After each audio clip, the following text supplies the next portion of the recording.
بہت عرصے پہلے کی بات ہے کہ ایران کے شہر میں ایک عظیم الشان محل تھا، جہاں ایک بادشاہ اپنے دو بچوں کے ساتھ رہتا تھا۔ بادشاہ کی بیٹی شہزادی نورین اپنی عقل اور حکمت کی وجہ سے پورے ملک میں مشہور تھی، اور اس کا بھائی شہزادہ زاہد کنجوس اور خود غرض تھا۔ شہزادی نورین کی دانش مندی ہر کسی کے دل میں گھر کر چکی تھی۔ وہ محل میں روزانہ کتابیں پڑھتی تھی، اور وہ زیادہ سے زیادہ علم حاصل کرنا چاہتی تھی، اور شہزادی کا دل ہمیشہ لوگوں کی خدمت کرنے کے لیے تڑپتا تھا، اور شہزادہ زاہد کی دلچسپی صرف اپنے خزانے کو بڑھانے میں تھی۔ وہ ہر روز اپنے خزانے کی گنتی کرتا اور کبھی بھی کسی کو ایک سکہ بھی نہیں دیتا تھا۔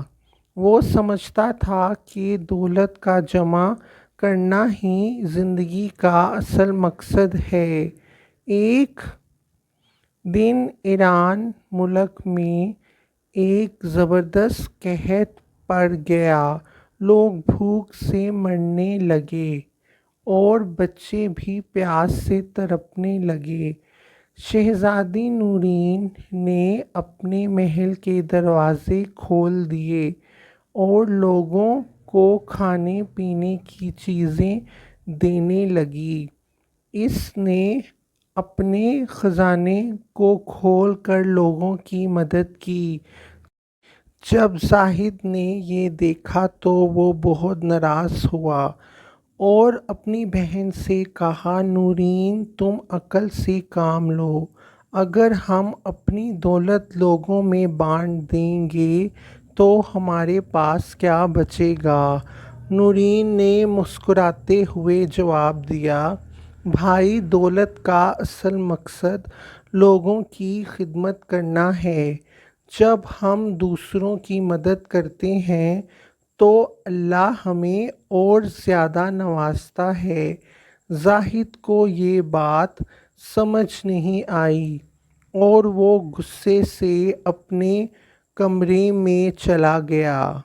پھر رات کو جب زاہد سویا تو اس کو عجیب و غریب سا خواب آیا، جس میں اس نے دیکھا کہ وہ ایک غریب آدمی ہے، جس کے پاس کھانے پینے کو کچھ بھی نہیں ہے، اور وہ شہر کے لوگوں سے مدد مانگ رہا ہے، مگر کوئی اس کی مدد نہیں کرتا۔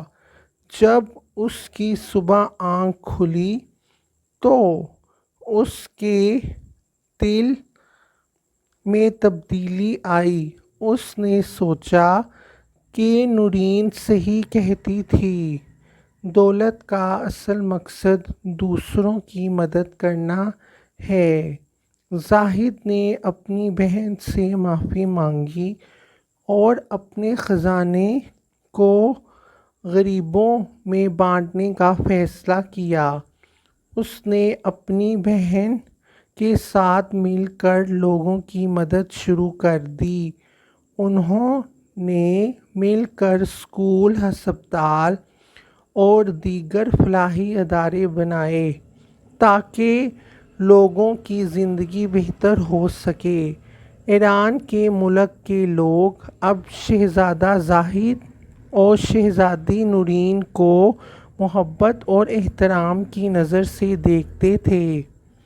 ان کی سخاوت اور دانش مندی کے قصے دور دور تک مشہور ہو گئے۔ اس کہانی سے ہمیں یہ سبق ملتا ہے کہ عقل اور حکمت اور سخاوت سے دنیا میں حقیقی خوشیاں حاصل کی جا سکتی ہیں۔ دولت کا جمع کرنا زندگی کا مقصد نہیں، بلکہ اس کا صحیح استعمال اصل خوشی کا راز ہے۔